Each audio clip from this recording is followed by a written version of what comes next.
turn it over to Kenneth Lining, our treasurer, for the budget hearing. Thank you.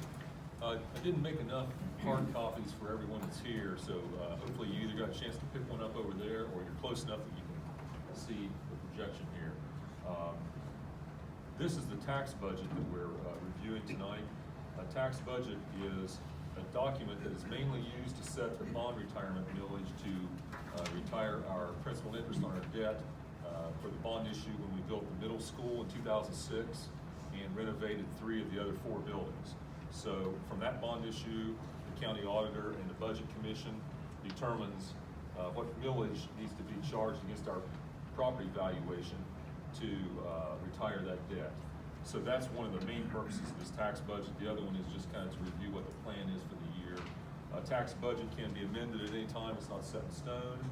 And the portion of this that deals with the 5-year forecast is only our general fund. It does not include any grants or lunchroom fund or athletics or any of those student activity accounts that we have. So let's just start the first page. The first 3 pages were sent to me by County Auditor David Graham, so I did not create these pages, but they are pertaining to our school district. You can see there that if you look over to the right, we have 54.8 mills that in the history of our school district have been voted in. This is voted millage, not effective millage, if you know the difference. I don't need to get into all that. That takes a half hour alone to work on. But when there's a 2 mil permanent improvement levy that was passed, I'm guessing about 20 years ago, before I got here.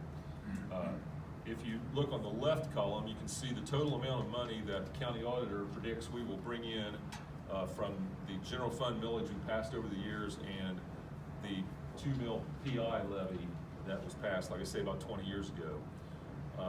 The budget period that he's referring to here is July 1st, 2020 to June 30th, 2021. So we're about 6 months ahead of time approving a tax budget for a fiscal year 2021. So you want to flip the page over to the next one. This is the next document that was sent to me by the county auditor. And this shows all the levies that have been passed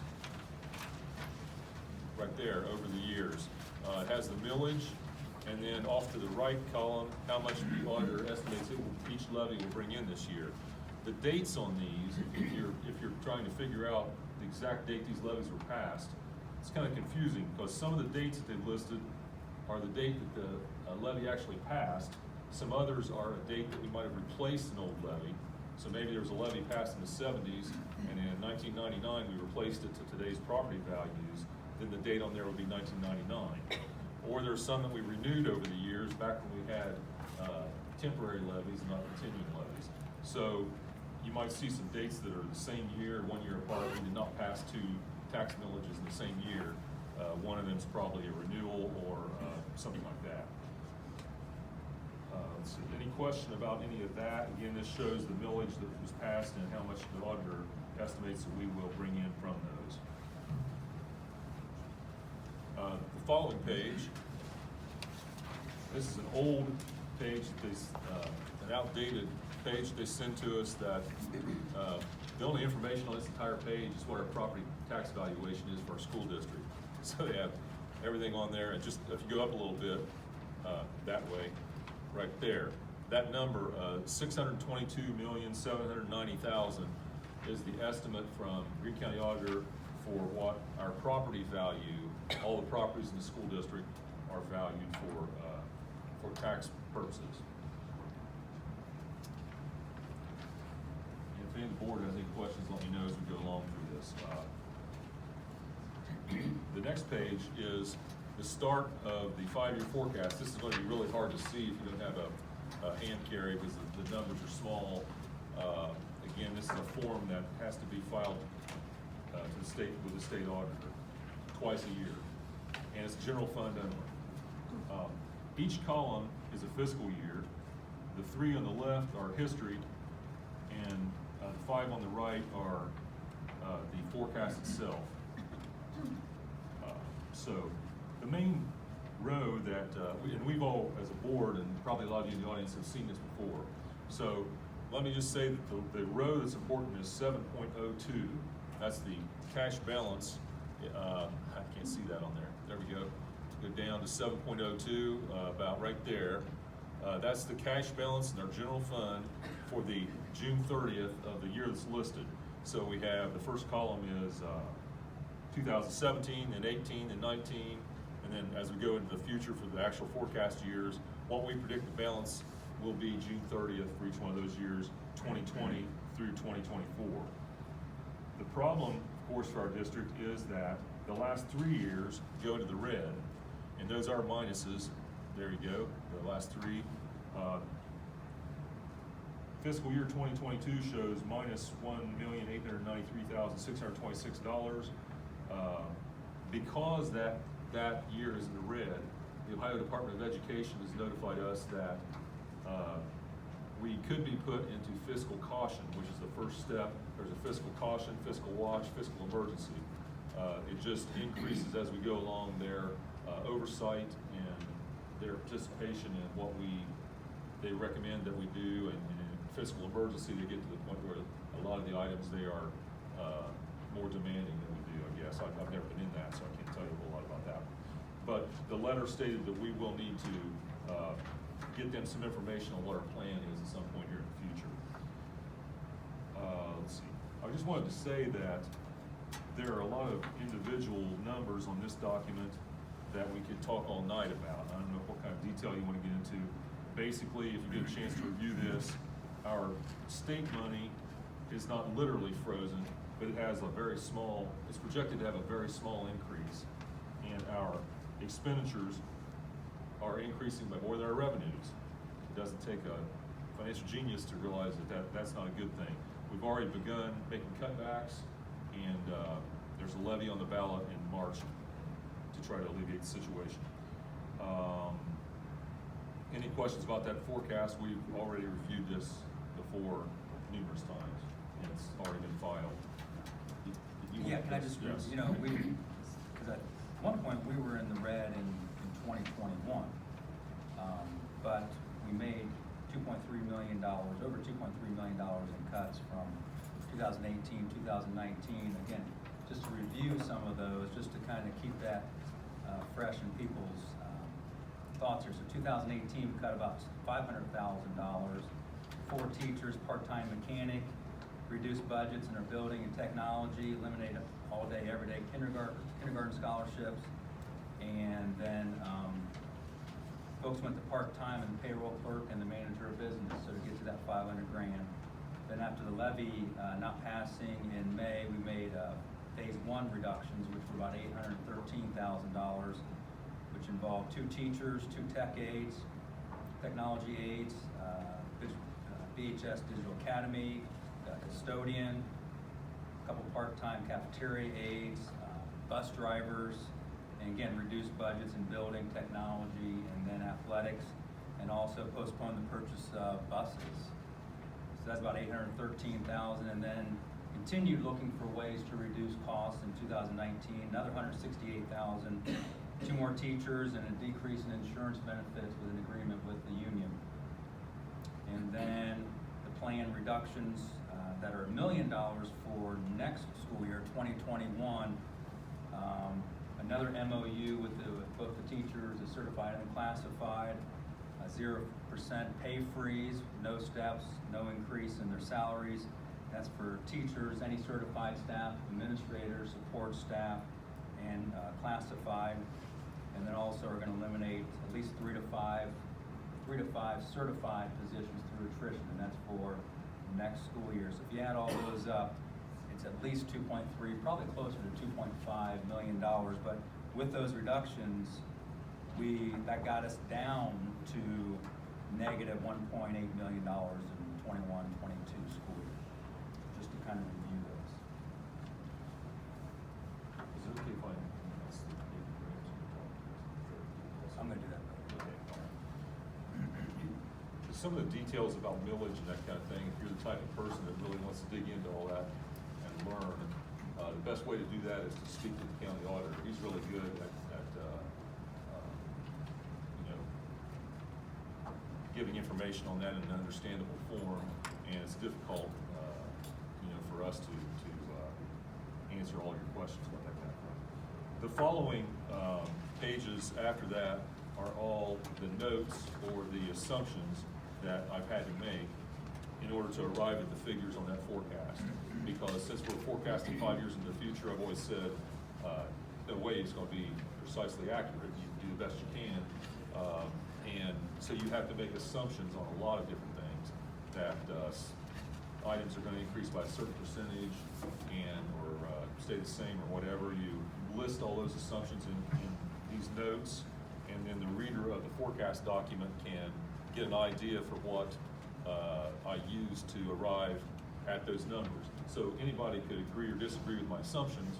Assumptions have to be made, so that's why we have these. And like I said, I don't know if I got into detail at the beginning, but this document has to be filed with the Ohio Department of Education twice a year, once by May 31st and once by November 30th. And so it's updated. You can update it more than that if you want to have a more accurate document. But you're only required to do it twice a year. It is on our website also. So if you want to see the document and the notes and at your leisure when you can maybe read them better, that's a good time to do that.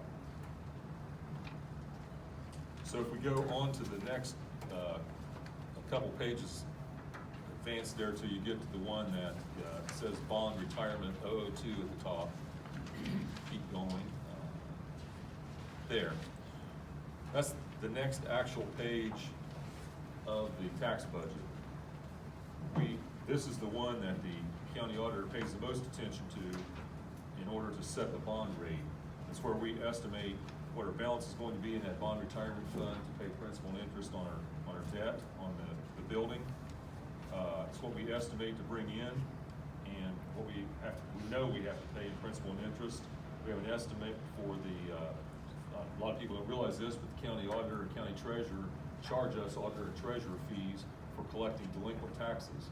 So if someone doesn't pay their taxes, that they have to advertise or whatever they do to get that, and the school district is charged for those fees. I always find that interesting. It's about like we're charged for our own audit too by the state. So this page just refers to that bond retirement fund, and I want to also point out that the columns on this page now, the first two, and I don't know why they do the document this way, but the first two are an annual amount. Annually, 2019 fiscal year, 2020. The last three columns then are 6-month periods if you look at the dates at the top. So if you look at this and you're comparing numbers across, remember you have 2 annual amounts and then 3 6-month periods. The budget year, remember that we are referring to and approving tonight, hopefully, would be the third and fourth columns, July 1, 20 through 6/30, 21. So I'm going to flip to that next page. We have this pretty much the same form, but for our permanent improvement fund, the one that we have the 2 mil levy in place for, and probably the line of interest here is the line that says donations, the row. That is the money, most of that money is what we are receiving annually for naming rights on our stadium from Miami Valley South. So we receive just under $100,000 a year for 16 years, I believe it is. It was 15 years, and we had a double payment the first year. So that money comes in, and the rest of that would be, although it says donations, it's from rentals of the stadium and that kind of thing. Those are the only other items that can go in as a receipt to our permanent improvement fund, just the taxes for that purpose, and then any rentals or donations pertaining specifically to a stadium or a PI item like that. Then on the expenditures out of that fund, it's kind of an educated guess too, because we do know that we pay all of any debt that we have, we pay out of this account other than the bond issue that was on the page we reviewed previously. Any questions about any of this or anything we've talked about so far?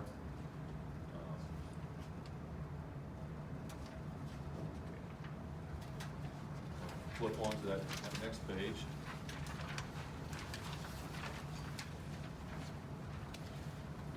These are all the other funds that we have that we know are in place except for the student activity accounts. So these are non-tax funds. For instance, any of the 400 or 500 funds on the left there are federal and state grants. The 006 is the lunchroom fund, and that's self-supported most years. That's funded by some state money, some federal money, and the fees that people pay, kids pay for their lunches, any adults fund that one. And it might be interesting to note that that's $800,000 a year is what I estimate it costs to run a lunchroom program for our entire school district. Then we have principal's activity account. That's not that money's raised by I don't know what, sales and different things like that. Not taxpayer doesn't pay for that one. Athletic fund, the money there is raised from gate receipts and some other things like that. And then all the rest of those items from Fund 451 down to 590 are all state and federal grants. The amount that I have there to receive and spend is estimated because we haven't got that finalized for that period yet. So I just put in a number that's similar to what we're getting right now. About the only way to do that. Then the last page, it's really going to be difficult to see, but it is the actual amortization schedule for payment of our bond issue. So it shows each year through December 2031, when the bond issue is paid off, how much we would pay in principal and interest. This bond issue was passed in 2003. Some facts about it if you're interested. The bonds were issued in October 2003, and it was $43,985,000. That included purchase of the 40 acres for the middle school, construction of the middle school building itself, and renovation of 3 other buildings.